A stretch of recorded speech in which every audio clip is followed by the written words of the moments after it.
lot of different spells. Azorius Charm, Think Twice, Sphinx's Revelation, Pillar of Flame, 2 copies of Turn Burn along with War Leader's Helix, 2 Syncopates, 2 Counterflux, a Rewind, a Supreme Verdict, and something that I like to see, which is a lot of lands, 26 of them. Yep. Definitely need a lot of lands. Make sure that you kind of get the ball rolling. You have a lot of mana-intensive cards, particularly in Sphinx's Revelation and on occasion Snapcaster Mage. And with control decks, I think it's generally better to err on the side of a little too much mana than a little too few.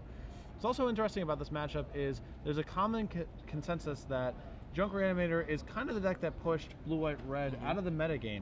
The perception is that Blue-White-Red was neither fast enough nor powerful enough to compete with Junk Reanimator, though I know some advocates of Blue-White-Red Flash, most notably Jerry Thompson, actually feel the matchup is fine for Blue-White-Red, assuming the pilot is competent. So I'm really curious to see who I assume the best Blue-White-Red Flash pilot in the room is, in Matt Costa, how he's able to navigate this matchup.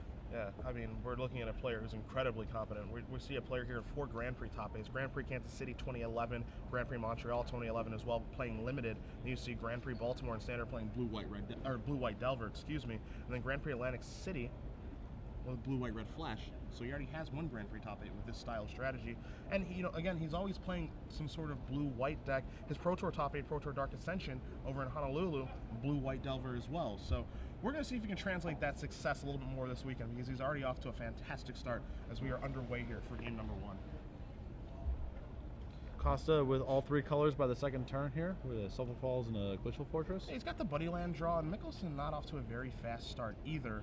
But, that's, if you're Costa, you're pretty happy about that, because you're not worried about a Grizzly Salvage or a Mulch or him accelerating in anything deadly. The thing you have to wonder from Mickelson's deck is, does he have cards like Acidic Slime in his main deck? Does he have, the card like Obzat in his main deck? Does he have some of those problem cards for a Blue-White-Red Flash?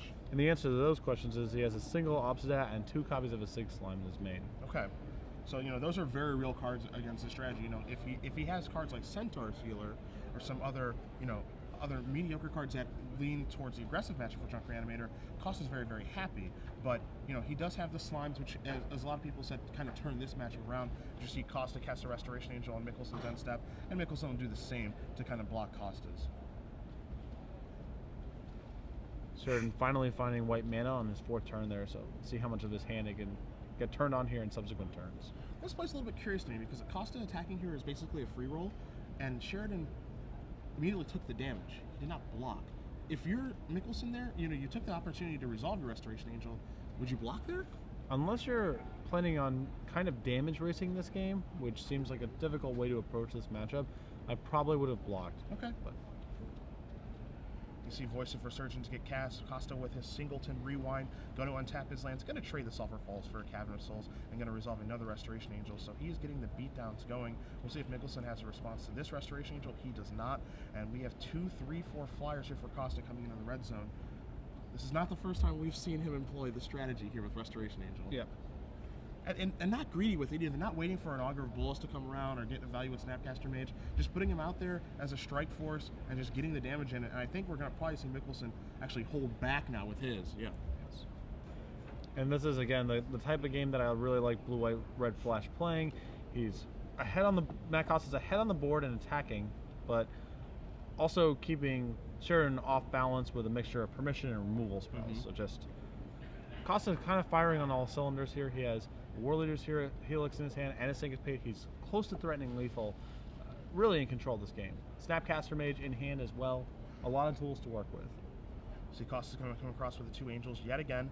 Mickelson gets to block this one. Now Costa could have certainly just played War Leader's Helix to clear the path and then attack with the 2 Angels, put Mickelson down to 3. But being patient, keeping Azorius Charm available, Syncopate available, doesn't want anything to go wrong here. Yeah. No reason to really push that advantage as Mickelson's going to try to slam down a Thragtusk. Because Mickelson's cards that matter here are all so expensive, it's very likely that, he's not going to be able to threaten you with anything significant as long as you keep Syncopate up. So Costa, very disciplined, doesn't want to push too hard here. See Costa's going to attack here, he's going to War Leader's Helix upstairs, and Matthew Costa's going to win game number 1 here over Sheridan Mickelson. Blue-Red Flash up a game against Junk Reanimator, and you saw that game. Really, Costa in complete control. Mickelson didn't have anything to start the game. We didn't see any mana acceleration. We didn't see Mulch. We didn't see Grizzly Salvage. We didn't really see much of anything from him. Yeah, the Junk Reanimator deck is eminently beatable when it's not doing the Grizzly Salvage mold stuff. Unless it's accelerating its mana, at that point it's just playing with 4 and 5 and 6 and 7 mana cost creatures. It's not that cohesive of a game plan. Sheridan was missing the pieces he needs to really get the ball rolling, and kind of just fumbled around, and the blue-white-red flash deck is much leaner and efficient than the Junk Reanimator deck. So without any of the powerful synergies going on, no surprise to see Costa take the first game. So we'll take a look at sideboards here. We're going to start with Mickelson because he will be on the play. Junk Reanimator, we already saw Voice of Resurgence in his main deck. Kind of curious to see if he has any more in his sideboard. He does get to board up to a third copy. He has 2 mana and then a third one on the board. He has more copies of his Sig Slime if he wants to go on more of a mana denial plan. He has 3 copies of Sin Collector, which I believe are excellent here, and then the rest of his sideboard seems fairly marginal.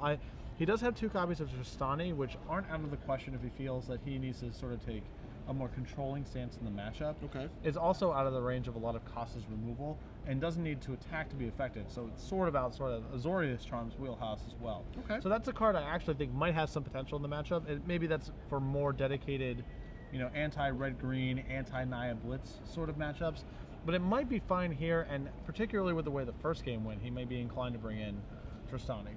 I mean, the first game was so heavily in Costa's favor that we might see Mickelson try to take some risk or try some off-the-wall strategies. Tristani's not a card that you said that you expect to see it come in against Blue Red Flash, more of a Naya Blitz or aggressive type card. But I kind of agree with you. It does provide this kind of unique angle of attack because it does have 5 toughness. It pretty much forces Costa's hand to have turn and burn with Fuse to take care of it.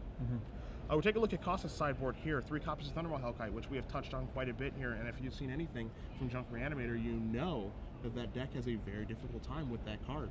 Yes. So I would not be surprised to see that come in at all. So 3 copies of Renounce the Kills, 3 Dispels, 2 Izzet Staticasters, 1 Clone, 1 Supreme Verdict, 1 Pillar of Flame, and 1 Oblivion Ring. Now the spells that that Sheridan cast that game, we saw Thragtusk, we saw multiple Restoration Angels, and we saw Voice of Resurgence. Didn't see Grizzly Salvage, didn't see Mulch, no Burial Rites. I think Costa is, smart enough, experienced enough to probably put his opponent on Junk Reanimator, even though it could just be a junk deck.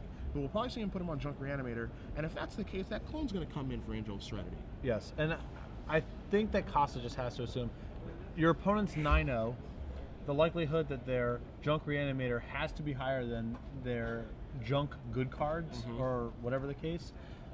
And so even though he didn't see any of the giveaway cards, like you mentioned, Mulch or Grizzly Salvager and Burial Rites, I believe Costa is working under that assumption.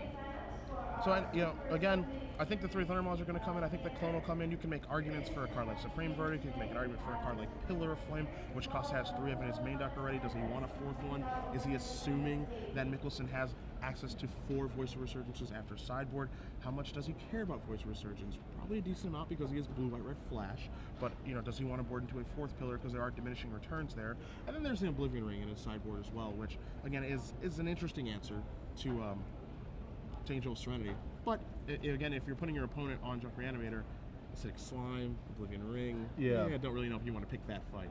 And it's funny, it's actually possible, for as powerful as Voice of Resurgence is, that it has improved Blue White Red's Flash matchup against Junk Reanimator because it's such a juicy Pillar of Flame target.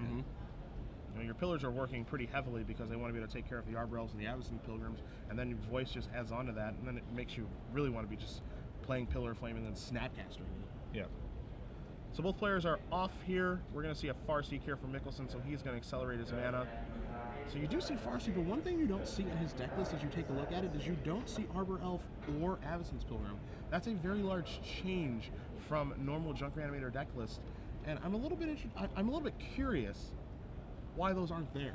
Well, it's often challenging to have green mana untapped on the first turn. That's not something you always have access to. And it is a target for removal spells where the deck is actually fairly durable against spot removal otherwise. So this is obviously a non-conventional choice, but it's fairly easy to rationalize. I can understand how he got to that point. So Costa draws a counterflux for the turn, just going to play an island and pass the turn back. Overgrown Tomb going to come into play untapped from Mickelson, push him down to 18, and going to pass the turn back. So representing Restoration Angel here, also access to Grizzly Salvage or maybe an instant speed removal spell. Costa tapped out for I think twice, but no Restoration Angel here. So there's an island going to pass the turn back, and there is a Grizzly Salvage. So we'll take a look at the top 5. We're going to find a Garrett Primal Hunter, a Vault of the Archangels ×2, an Acidic Slime, and looks to be a Woodland Cemetery. Slime immediately going to Mickelson's hand. And the card that Sheridan really would ideally like to find here is one of his 2 copies of Cavern of Souls, because Costa decided into a fairly heavy counterspell-oriented plan. Well, you see him digging there with another Grizzly Salvage. Acidic Slime going to the hand again. Reveals an Angel of Serenity, a Thragtusk, another Grizzly Salvage, and a Mystery card. So, I think those 2 Grizzly Salvages, one finding the Slime, I think the second one he was looking for, as you said, Cavern of Souls, to be able to push this through. If he does have a 5th land, which it does not look like he does, I think he would have slammed down an Acidic Slime, but he just simply does not have one right now. Yeah, his hand appears to be 2 copies of Restoration Angel, a Thragtusk, and 3 Acidic Slimes. So I think twice from Costa, going to draw him a War Leader's Helix. He'll untap, he'll draw a Moorland Haunt, a card that he said he's been very, very happy with in his deck. He does not have access to a card like Runechanter Spike from days before, but he said he's still very, very pleased with this card in his deck, as you see Mickelson cast a Restoration Angel and pass the turn back. So in for 3 is going to come the Angel, and it doesn't look like Mickelson has a 5th land yet again. Costa's going to cast an Angel of his own, and Mickelson's going to play another one. So another Angel standoff here, Patrick. Yep, and you see Costa not willing to tap out on Sheridan's main phase there, willing to take the 3 damage to protect himself from Sheridan having some follow-up in his second main phase. As far as using your life total as a resource goes, especially with these decks, it's something that you have to be very, very good at, and Costa is one of the best at doing that. And again, he knows he's playing against Drunk Reanimator. Not really much of a risk of getting burned out. He can use all 19 of his 20 points as a resource here, and so you're probably going to see him err on the side of caution in terms of tapping out, willing to absorb some hits to maintain flexibility and be able to react to Sheridan's plays. So Sheridan does finally draw that 5th land, plays an Overgrown Tomb, untapped, takes 2 to cast an Acidic Slime, but Counterflux is going to take care of that, no questions asked. Sheridan will come across, get 3 damage through as the Restoration Angels will bounce off of each other, and a Think Twice yet again here from Costa is going to draw him a Turn and Burn. So he's generating velocity, making sure that he's able to hit his land drops. He does have a Steam Fence in his hand, does Costa. We'll see if he's going to play it tapped or untapped and how he wants to navigate these next couple of turns, because these are the important turns for the game right now. Yeah, it's very, I mean, that 5th land is obviously very dangerous from Costa's perspective. He knows Sheridan has no end of powerful 5s in his hand and in his deck. And we're looking at a deck that has access to at least 1 more Acidic Slime coming, but also, of course, Thragtusk, potentially Ogs that. You see a 6th land here for Sheridan. He's going to start his turn off with Acidic Slime yet again. Acidic Slime is going to resolve and target a Sacred Foundry. See if Costa's going to add any mana here, because this is Costa's 1 lone white source, and looks like he is going to add a white mana. You see Costa separate his land, so it is going to be War Leader's Helix taking care of an Angel. War Leader's Helix is another card that gives Costa a lot of flexibility to use his life as a resource. Catches right back up. Yeah. A lot of Sheridan's beatdown work, beatdown in quotes, kind of undone here. So Restoration Angels are going to bounce off each other. And this is kind of a risky attack if he doesn't mind letting his Restoration Angel get finished off by a card like Turn and Burn. But Costa's not going to finish it off, just, you know, takes a block, untaps, moves on. Does not have a land for the turn. Cut off of white, and it's going to be really hard for Costa to navigate this game if he doesn't find it quickly. He has multiple copies of Think Twice in his graveyard, so he has some ability to dig for white, but he's going to need to find it sooner rather than later. So he does miss his land drop after flashing back a Think Twice, passing the turn back. Mickelson, tapping his mana on his main phase, going to lead off with another Acidic Slime. That's going to resolve. Steam Vent's going to float some mana there. Is Costa. And now here comes the Slime and Restoration Angel. They'll look at each other. Slime will come across for 2. Costa untaps and draws a Hollow Fountain. So does have a white source of mana, but certainly under some trouble here because Slimes are very difficult to block, and Mickelson is doing what Junk Reanimator does best in these matchups, which is attack Costa's mana. A fused Turn Burn does a lot of work in ameliorating the Acidic Slime beatdowns, but that's not the end of the problem. Again, Mickelson now with a bunch of mana and a lot of haymakers in his hand. Costa comfortably on the back foot here, and this is the type of game that Blue-White Red Flash is less equipped to play. It wants to be leveraging a board position, getting ahead of damage, and then using removal to keep things off balance, not playing a purely reactive game. So now Costa is going to flashback, I think, twice, and in response, Mickelson is going to cast a acidic slime, he's going to respond, take care of that acidic slime that was going to be blinked. So he's going to draw a card, draw another card, multiple copies of Glacial Fortress. But again, Costa at 10, Mickelson strike force better than his, and Costa knows that Mickelson hasn't played a land for a couple of turns, which is a very scary feeling if you're Costa, because you know that all those cards in his hand are spells, and they're all probably gigantic creatures coming at me. Yep.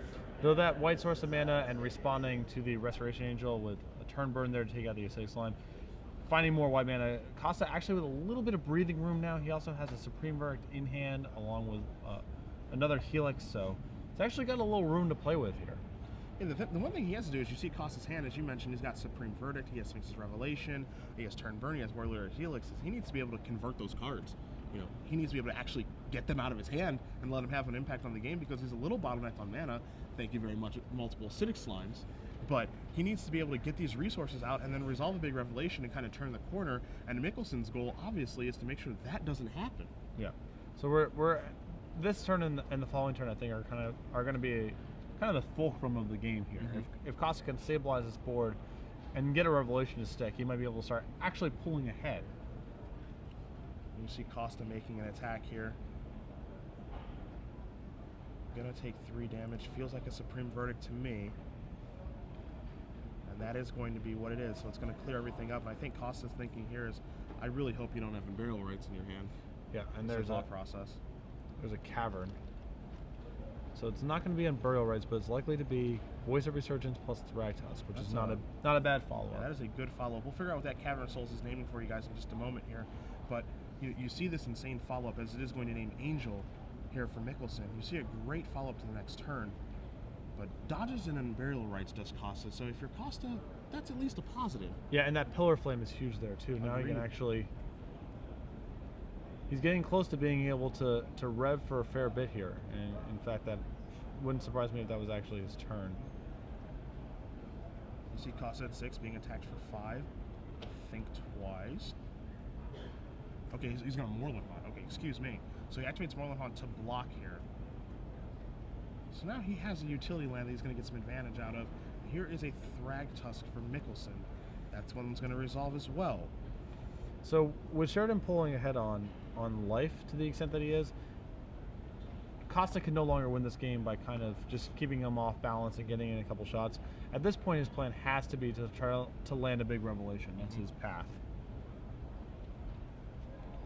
I think we're going to see Morlehon play a pretty big role in this game, as Mulch is going to be cast here pre-combat by Mickelson. Going to turn over an Angel Serenity, a Temple Garden, an Isolated Chapel, and an Overgrown Tomb. So it's going to be a draw 3, an Angel going to the graveyard. But again, if you're Costa, you're pretty thrilled that Unburial Rites has not shown up to the party yet. Yeah, that is a huge issue for Costa at this stage of the game. So avoiding Unburial Rites for as long as possible is a big part of him being able to pull out of this game. In come the Beast. So what is Costa going to do here? He's going to reorganize his mana. Looks like we're going to start this turn with a Warleader's Helix targeting Thragtusk. And you brought up just how great Warleader's Helix can be in this matchup, gaining him a bunch of life, basically flogging this attack, giving Mickelson a Beast token, but you'd rather have a 3/3 out there than a 5/3. Especially because that Beast lines up very poorly with the Restoration Angel that's also in Costa's hand. So Mickelson can just play a land and say go. Costa getting a little bit of breathing room here. Gonna cast Restoration Angel. Going to untap. No punishment for playing that Angel and tapping out. Draws a card. Another Pillar of Flame and just passes the turn back. Representing Syncopate. Sphinx's Revelation in his hand right now. And also has an Azorius Charm. I think this is going to be our big rev turn from Costa. From Costa, Thragtusk coming across, immediately blocking. And another Beast token comes. Here's a Farseek. And it looks like Mickelson may pass a turn back. And if that is the case of him passing the turn, this is the big Revelation turn that you were talking about. And this is Costa starting to turn the corner now. Yeah, Costa has worked very hard to get this moment. Of course, still numerous huge draws in Sheridan's deck. As mentioned before, on Burial Rites and Thragtusk and Angel of Serenity, Obsidian chief among them. But Costa has worked the game to a spot where he's able to land this large Revelation. And this is what he was trying to get himself to the entire time that he drew Sphinx's Revelation, and maybe before he even had it, knowing that he has them to draw to because it is so important, both for his deck and in the matchup. Yeah. I think he was happy to play a tempo game for a while, but once Mickelson started landing Thry Tusks, he kind of had to shift gears a little bit, and now you're seeing that shift pay off.